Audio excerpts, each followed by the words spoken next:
You're watching Kash Conversations, and I am here with the man, the myth, the legend. I can give him a whole bunch of things. Lapaca Jefferson.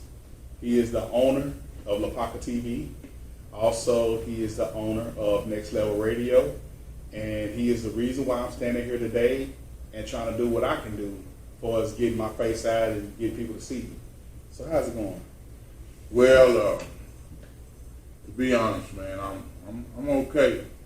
But to be realistically, first of all, I want to say that I come from a bad background. Mm-hmm. I did everything wrong growing up. Mm-hmm. Been to prison 5 times. My record is so bad I can't even get a job. I wouldn't even think about it because I'd be so embarrassed to even fill out an application and put down what I've done. Mm-hmm.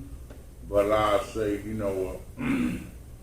for me giving Cody the opportunity is because I didn't ever want him to go through what I went through. Mm-hmm. Give him an opportunity to be successful the right way. I really don't like to be on camera because, for one thing, I'm ashamed of my life for what I've done in my life. I just kind of stay kind of like in the background. Mm-hmm. But I do want to give people opportunity to be whatever they want to be and to be able to live their life to the fullest. And I don't want my name to be mentioned a lot of times because of my bad reputation and my bad record. And I don't want my stop opening doors for them. Right. That's what I'm mainly about.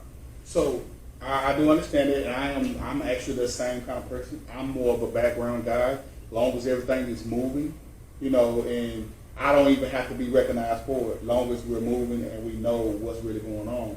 But, things happen, and sometimes you got to roll up the sleeves and do it yourself. So that's why I'm here right now. But, you speak, as far as like where you come from, and I was going to get to that. I know you're from, Singing Hills? Yes, Singing Hills. Singing Hills. Mm-hmm. And so how was it growing up? Well, to be real honest, my mother and father, they done everything right from the beginning. Mm-hmm. But then my father was a con man. But my mother, she worked hard every day. She was a nurse for about 60 years. But anyway, but when she was on a dying bed, she couldn't get nobody to take care of her. I couldn't get no agency to help with her. All these people paying, how they switch up on Kurt, But anyway, insurance, all that. She wasn't eligible for none of that because they said she made too much money. That's crazy. Yeah, that's crazy. But anyway, I was real smart in school, and I didn't like being no geek, so I stopped answering, trying to do the best I could on a test. Mm-hmm. I just did just enough to get a C. My brother continued, but like I say, my father, he couldn't read or write when he was a kid, and he wanted to make sure that we knew, how to read and write, and we was smart. Mm-hmm. So I was reading college books and elementary and stuff. But I'll say right today, I am so intelligent. I was so smart, I outsmarted myself right to prison. They say the ones that, because I encounter that, and I do, you can see them, very, very smart, but they're so smart for their own good. Yeah. And so they try to find ways to cheat, beat the system, or try to find ways of not putting in their work, even though they know it.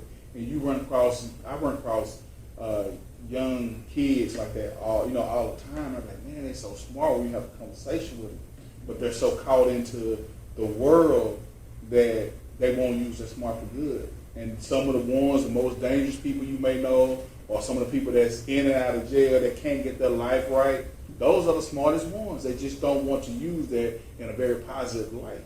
It might be too much for them. Like, then I also know some ones that is not as smart, but more gutsy. They're willing to get in there, get dirty, get their hands dirty, and get it out the mud and get what they want because they know that they work. And that's just kind of crazy how it flips. the ones who's not as smart, they're more hungry, so they're more, they're into the books, they're into constantly learning and trying to find ways to improve.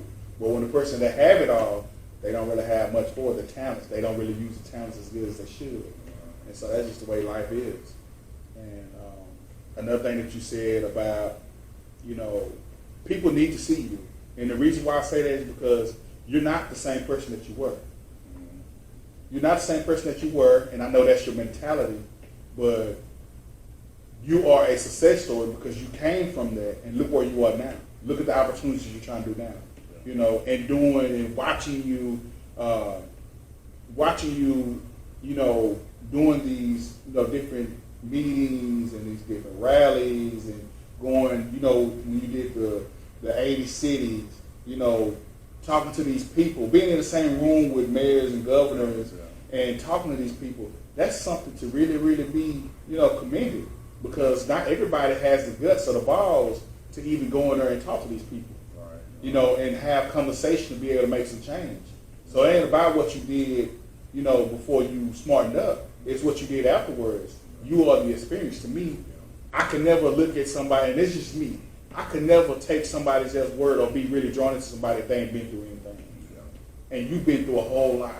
You've been knowing me since shit. And I just, I consider you my dad because you were there with me growing up. You know what I'm saying?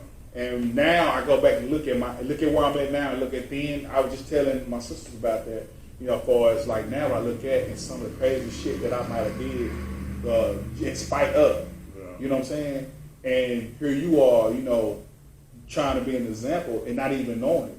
But you were a good example to what I needed. And now I can go back and look at that. Like, So it all comes in full circle. Because, we wasn't always on the same page, especially at the beginning. But now, look at us now. You know what I'm saying? And I am grateful. I'm grateful, and I am very much appreciative of you being in my life and what you have shown me in this short period of time. It's been a long time. We got old, but what I've seen now. I want to say, I'm just gonna keep this thing real. I've been dead 3 times. I've been shot up, burned up, and stabbed up. I didn't see no big light, none of that. I ain't see no heaven, no hell, none of that. But I know something is out there. And I know I'm getting close. And I know the reason that I do what I do today is, of course, I want something in return. I want a chance to either go to paradise. I ain't gonna even lie right now. I don't see it. I don't see it.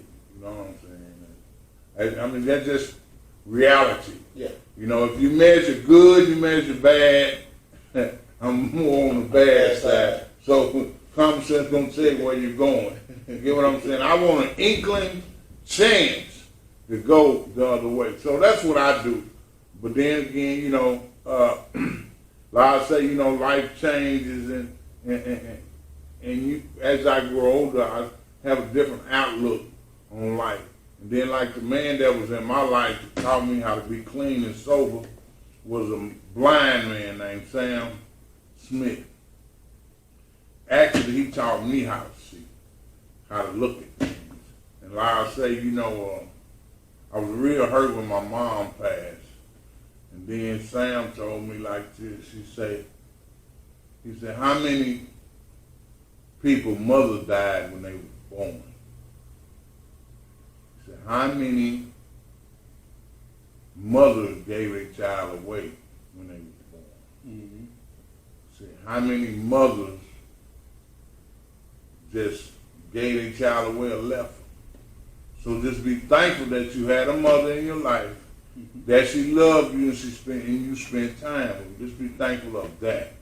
You get what I'm saying? So that really changed my way of thinking of things. You know what I'm saying? Yeah. So like I say, I've learned a lot. And like I say, I'm just here to pass it on, to do what I can while I'm here on this earth.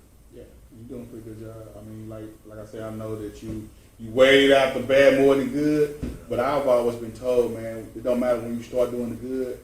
Once you start making life changes and you start changing other people's lives, that outweighs more than what you've done. for one, you know, you weren't fully equipped where you are now in your mind. You wasn't ready. And so I would definitely, because I used to think about that too. Damn, you know, all the bad karma will always come back and get you. And then when it does come back, I'll be like, well, shit. Because I had fucked up. You know what I'm saying? So I did it. So I'm cool with that. But the more and more you do that is good, it definitely outweighs the bad. And it's not about when you start or where you started. It's when you start or how you start, like now. So it doesn't matter. But what I've seen from you over the last couple of years has been more than a makeup. And maybe before then. Because when I met you, you might have still been dabbling in and out, you know, but you were definitely making a change then. And so... Hey, but I'll say, you know, I'm going to keep this real. I was real smart in math. And I can add. You get what I'm saying? Let's keep it real. So I can add good. But I never could figure out that why was I doing wrong to try to do right, to make it right. Mm-hmm. If I was doing anything negative, it's going to stay negative. Right. I should have known that because I'm smart in math. Yeah. You get what I'm saying? So, like I say, if I'd have paid attention to that cartoon when I was a kid, it says if you can't beat them, join them. So guess what? I done joined them. So the chief police is a friend of mine, the governor, all that. Mm-hmm. The judges, all of them are friends of mine. Now, and tell me how that became. I know, in case y'all don't know, and if you've been on Lapaca TV, you've seen it. If you even listen to Next Level Radio, which go check those, go download those. On Roku TV, you will find Lapaca TV, as well as Next Level Radio. You can pull it up on your iTunes or Google Play, and you can pull it up, download it. It's a good alternate radio station. But how we became this, you know, let's talk about your niece and your brother. Yeah. And that foundation. Okay, actually, me and my brother were the founder of the Atiana Tay Jefferson Foundation, which this foundation was named after my brother's daughter. She was the one that was killed in Fort Worth by Aaron Dean, the police in Fort Worth. She was playing video games with her nephew, and the neighbor called the police because the door was open at night. So he called the police to make sure she was all right. So what they call it, what they call like a health check? Or health check. A health check. But anyway, instead of him going to the front door, he went to the back. And by him going to the back, she heard somebody in the backyard, and she looked out the window. And of course, he shot her through the window, killed her. But I'll say she was going to become a Jefferson, the first Jefferson doctor. And it really hurt my brother. My brother was the only child. My brother passed 28 days after that. He couldn't take broken heart from a broken heart.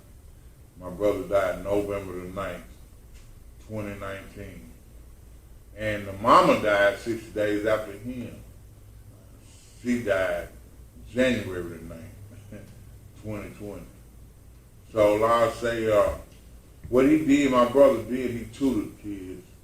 He said it wasn't no bad kid. He blamed everything on that was around the kids. Society, social media, that's environment, right. all that kind of stuff. Yeah, he blamed all that, but he believed in kids, and he wanted the kids to always have a way out. And he believed in them. He said you could be whatever you want to be. If you want to be a scientist, an astronaut, an engineer, a doctor, whatever you wanted to be, he was going to make sure that they could become it. So that's why he tutored them in math. Like I said, I was good in math. My brother was excellent in math. He taught calculus, algebra, all the hard math. Mm-hmm. He taught them kids early. So that way they wouldn't have no problem being a scientist, a doctor, or astronaut, or whatever.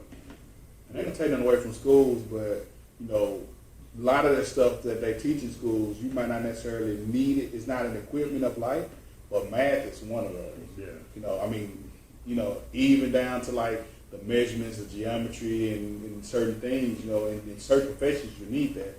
But math is like one of the most important things you can do. Yes, it is. You know, history and all that stuff, you know, they teach you what they want to teach you in history and stuff like that. But math, you can't go around math. And so that was a great subject to start with, especially with kids. And also, my brother taught it. He believed in teaching kids how to read, Mm-hmm. and that way they could dream. And I'm gonna say this here, you know, by me being in prison for 5 times, you know, I lived like a king when I was in prison. The reason I did, because I could read and I could write. And we would say like 60 or 70% of the people that was down there, they couldn't read or write. And they would pay me to read their letters to them and write their letters to their family. And actually, to be honest, like a lot of these people out here that walking around with saggy breeches and all that, they are illiterate. A lot of them can't read. You know, even when I was in the dope scene and we would go scope dope, and some of these dope people wouldn't take change. You know, but it's the same reason they couldn't, because they could not count change. Yeah, because when I was doing it, I took change. As long as it added up, Yeah. that means that change ain't gonna really spend. So that's almost in savings. Yeah. But yeah, if it added up, I'm gonna count that out. Yeah. And if you short, you're gonna need some more change. Yeah. So actually, that's what I offer too. Also, in the foundation is to allow older people to get their diploma, high school diploma. So actually, we'll teach them how to read and all that, and not no GED. They will get a high school diploma. And that's what you're doing now. Right. That's one thing you're right. I believe. Now, this is what I believe. I believe that I could fight crime and poverty through education and opportunity. Absolutely. And that's one of the things that, you know, I think kids are not really looking at is opportunities. They don't even understand that they have opportunities. Mm-hmm. And for someone that don't know, they don't know. Now, one of the things that I grew up on in the schools that I went to is that the opportunities, you know, growing up, if they don't tell you or you don't have nobody to show you opportunities, you don't really know and you don't really care until you get older and you realize, man, how many opportunities I missed, you know. Yeah. So what you're doing, like I said, man, you're doing way more now because you always had the knowledge. Maybe you didn't know how to apply it as much, but you were given the ability to make this happen. And when you really look at it, some of the greatest people that you can think of that made changes in life, or that people know, you know, they had the ability, they didn't know how to challenge it. You know, when you look at how, you look at Malcolm X, where he came from, what he was doing before he decided to make change. So it's always there. Just you have to have in your mind that that's what you want to do, and realize you have something, you know, a talent that you can be able to pass on. And like most of the time that I was doing crime and all that, I was running from responsibility. Yeah. I always knew that I was supposed to be a leader and a person of leading. And especially after I found out that Marcus Garvey and me share the same birthday. Mm-hmm. And I say even I was the leader of a gang, and in prison I was a Muslim and I ran the penitentiary and all that. Everywhere I went, I ran things. You know what I'm saying? Because I was a great leader. Now, I don't know whether it was just the way the stars did it or the way I was previous life or all that. Right. But anyway, a lot of things that I was doing, I was out of being rebellious. Mm-hmm. And a lot of us is scared of success. Yeah. And a lot of us run. You know what I'm saying? Because there's pressure. There's pressure to be dedicated to something.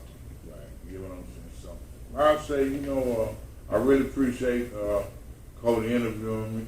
I got to move on to the next meeting, but I'll say thank you, Cody. All right, let me close this out, but I was just getting ready to do that because we didn't have much time. But I'm gonna have you periodically, you know, come and update us on what you got going on so that we can be able to get that out to the world. Yeah. And if any one of you guys want to reach out, you know, of course, we will have the information for you. And again, I want to thank you for having the time to sit down. I know you don't be having much time. Yeah. You know, people get real, real busy people. They don't sit around too long. Yeah. He's always moving around. He'll be out of town in a little bit. I'm like, hey, where you go?